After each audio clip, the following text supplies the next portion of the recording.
So today we are on our way, almost there, to our last and final design appointment. We did our first design appointment a few weeks ago, but we didn't get through everything yet, so she invited us back for another time where we have to go through, I think, plumbing fixtures this time, just kind of crossing out the things that we don't want, because the technique that we used and what our design consultant suggested when we went in the first time was we go in adding everything that we'd possibly contemplate on upgrading in our home to the list, because we don't get pricing beforehand. So in order for her to tell us what the cost of something is, she has to input it into her list. So that's what we did. Now we've gone over it the past few weeks. We entered into like a little spreadsheet on Google. We're just eliminating the things that we can live without, essentially, because we don't want to blow our budget that much. Today we're just going to go talk with the design consultant, remove some of the things that we don't want, and maybe downgrade some of the tiles, because we're finding that the tiles is one area that is quite expensive, depending on how many levels you go, because each different tile is like a level 1 through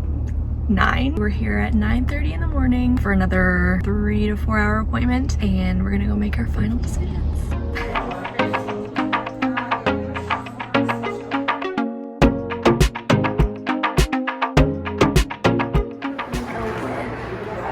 This style of drawer, and then we're gonna do this door handle, but in black finish, so like a matte black finish. And then I think we're gonna do upgraded baseboards to this one, so it's 5 1/4 inches. And then the door trim will look like something similar to this. It's upgraded to like the chamfered look. Chamfered? Because on our first and second floor we have 9-foot ceilings. Our doors are gonna be massive, like this high, which is insane to me.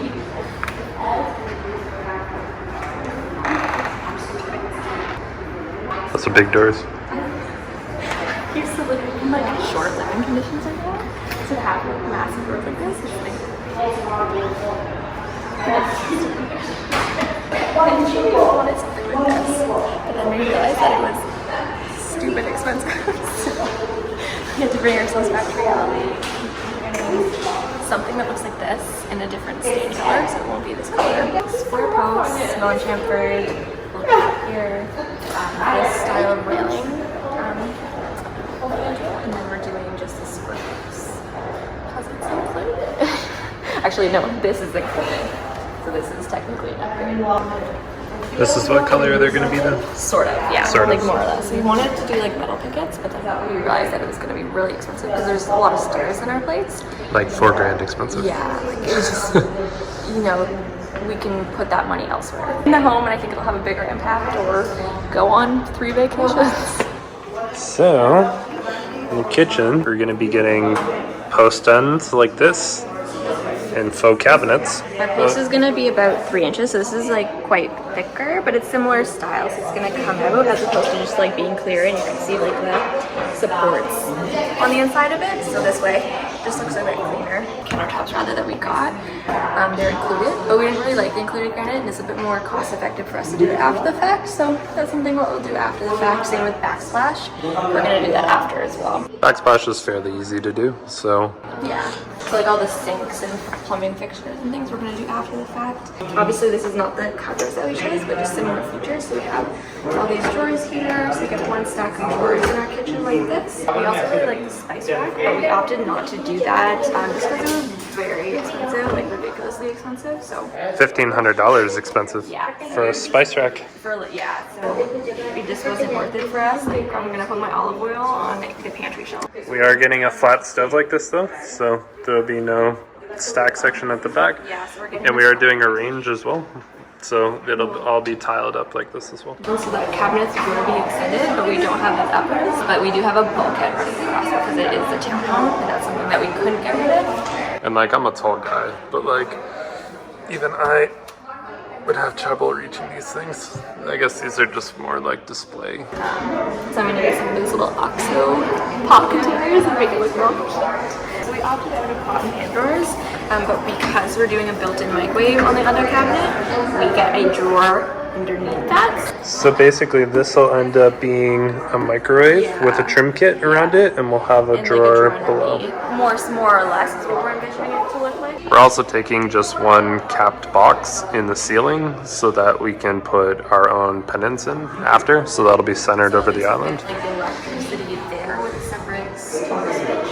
I think roughly the size of our island. It might be a little bit thinner because we have enough room to fit 3 stools on the one side, and then there was supposed to be one that went on this side, but instead what we opted to do is we opted to not take an overhang and have an extra cabinet section. Yeah. So we would take the post all the way across to the edge.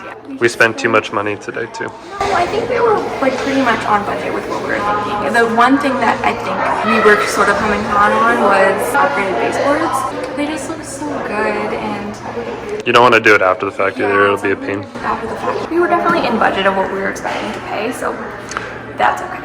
And you know, when you buy a new home, you have to factor your design upgrades into the price of the home. Like, that's just kind of a given, so it wasn't like we weren't expecting it. So I think it all worked out in the end, and I think it went really well. I think that we spent roughly 15% more than what we were expecting to spend. We kind of had a budget going in, and yeah, surprisingly, you know, things add up. There's a bunch of stuff that you don't want to have to do after the fact, so. We were planning on like upgrading the door handles after the fact, which actually ended up being quite cost effective to do it with the builder. It's just one of those things, like, you're either paying for it now to have someone else do it, or you're paying for it elsewhere, because our intentions were to upgrade the door handles anyways. Coming into these design center appointments is that stuff ends up costing quite a bit, and if you're not educated about what's a good value, what's not a good value, what to do before, Like, what you can do after. Upgrade the blinds because it's just, you can do it for way cheaper outside. So. Faucets, for example, you can do after cheaply yourself. Backsplash, you can do cheaply after the fact yourself. Countertops, we found that we could shave roughly 40% for the same amount that we wanted to do after the fact. Same thing with appliances as well. To get the appliances that we wanted, we managed to strike a pretty good deal. We found who the supplier was for our appliances for our development, and we were able to go there and broker a deal directly with the manager for the corporate sales. That worked out well because we were also able to get our washer and our dryer as well. All in all, pretty good experience, very timely experience, and never easy going through it with a designer. Being an interior designer doesn't help because I nitpick everything. I'm like down to like the grout color, and it came down to like switching the things out for the ensuite because we wanted to bring the pricing down a little bit. And I was like, oh my god, I don't know what to do. So for my ensuite bathroom, we were taking this as sort of the inspiration of what I wanted to look like, because I'm a very like white, crisp, airy type of feel for the home is what I'm going for. So I really like this. We're doing the full disclosure, and instead of us we're gonna do like a U-handle that we've upgraded to. But in terms of like the floor tile, I think it's gonna look quite similar, and like the shower jam we had to pick as well. So we're doing like a gray shower jam, and then the marble floor. This is going to be grays, though. This has some brown in it, but very similar.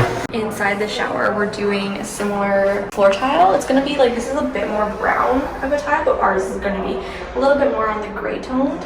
And then on the shower walls, we really like this, but it was just a bit out of our budget, so we're going to do just like a pure white stack tile. So they actually did the vertical stack here, which is not too bad. So that's what I was thinking, it was a bit more of a modern look. So we just did like a pure white polished tile in this similar style tile, and we're doing it stacked. We did like the look of doing like an accent strip like this, but it was quite expensive. So I think, you know, the washroom's gonna look beautiful as the way it is. We're saving a few grand by not doing the accent strip, so that's okay. We're also taking no mirrors, and we're going to install our own after. We opted to delete the mirrors because they glue them to the wall surface, so to have to go in and like take that off, you'd be doing a lot of patchwork repair. So we just opted to delete them. We're just going to put up our own nice mirrors. This is going to be very similar to our floor color as well.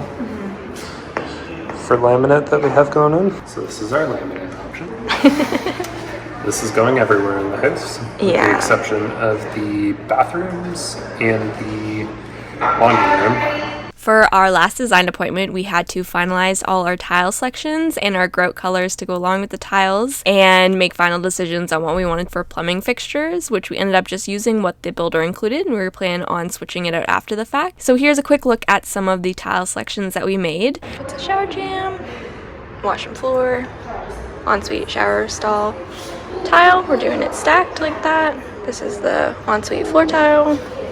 This is our kitchen counters that we're just taking because it's included and we're going to swap out later. Our kitchen cabinets and our ensuite cabinets. This is the main bath cabinet, and then this is the floor tile in the main bath, aka Jake's bathroom.